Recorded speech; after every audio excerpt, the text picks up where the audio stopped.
Olá, eu sou Aurianderson Amaro, ator, arte educador e um amante de cultura, de história. Durante o período da minha vida, eu tive a oportunidade de trabalhar no Museu Ceará em Miniatura e também de desenvolver alguns projetos relacionados à educação patrimonial, museologia, em escolas públicas, com crianças e adolescentes. E hoje eu vim aqui para compartilhar com vocês, a convite do Museu de Maranguape, algumas dessas experiências.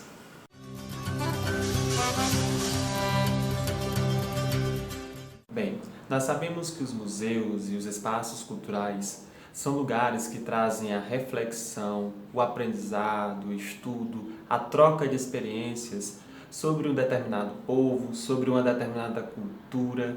E em muitos desses espaços, nós sabemos que existem os guias ou arte-educadores que fazem a mediação dos participantes.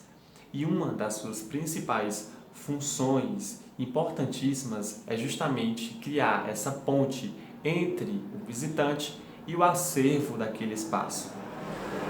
Mas como fazer isso para que aquelas pessoas realmente gostem de estar ali, para que elas realmente aprendam, para que elas não fiquem apenas em uma interação visual ou auditiva? A ludicidade é uma ferramenta importantíssima e que pode e deve ser utilizada pelos arte-educadores nessa mediação. E para isso eu vou compartilhar com vocês uma experiência minha. Quando eu trabalhei no Museu Ceará em Miniatura, nós lá tínhamos um trabalho bem lúdico com todos os visitantes, independente se ele era criança, adolescente, adulto. Antes deles entrarem no museu, nós fazíamos um trabalho de musicalização. Eles sabiam que a partir do momento em que eles entrassem por aquela porta, eles iam entrar em um passado. Então, antes disso, nós colocávamos alguns sons do passado, Seja através de uma música, de um som de um trem, de uma praia, dos bois. Enfim, eram diversos sons em que os visitantes iam escutando e entrando naquele ambiente, naquele clima, digamos assim. Quando os visitantes entravam, eles eram recepcionados por um personagem da época, que viveu na Fortaleza Belle Époque, que era o Pilombeta ou José Salles. Eles entravam e não encontravam um guia, eles encontravam um personagem todo caracterizado, com o seu jeito de falar, com suas brincadeiras. E era isso que esse personagem fazia, ele trazia os visitantes de uma maneira bem diferenciada para interagirem com os materiais, que no caso eram as miniaturas dos prédios antigos de Fortaleza. E isso utilizava vários recursos, Utilizava de músicas, de poesias, de conversas mesmo com os visitantes, faziam com que eles revivessem memórias que aquele acervo trazia naquele momento para eles. Então, ficava uma maneira super divertida, super lúdica.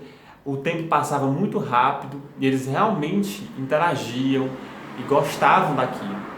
Inclusive, no final, a gente fazia, quando eu ia falar da história do Castelo Plácido de Carvalho, eu fazia uma espécie de contação de história, mas eu escolhi alguns dos participantes para eles fazerem a dramatização daquela história que eu estava contando. Então, a partir daquele momento, o público passou a ser atuante daquele ambiente, Então, um virava o Plácido de Carvalho, o outro virava a Pierina, e eles interagiam, iam dialogando, e as pessoas riam muito, se divertiam, trocavam. E isso era muito enriquecedor, Fazia com que os visitantes eles sentissem no corpo aquela história que estava sendo contada. E isso com certeza fazia com que eles fossem para casa, para a escola,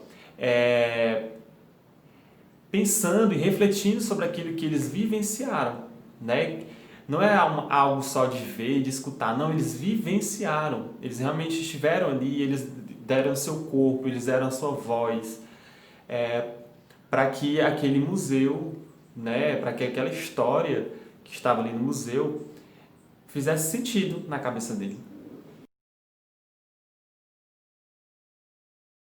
Então, a ludicidade é uma ferramenta muito útil que os arte-educadores, guias, enfim, podem e devem utilizar dentro dessa visitação, seja em museus, em espaços culturais, exposições.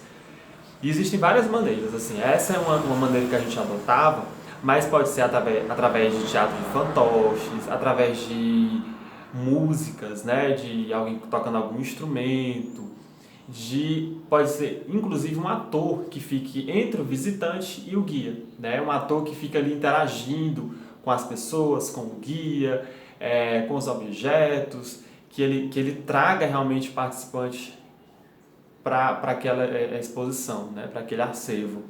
Então existem várias maneiras que devem ser colocadas, que eu acho que faz com que os visitantes realmente presenciem, vivenciem, né, causa essa sensibilização tátil mesmo, corporal, física do visitante com o museu.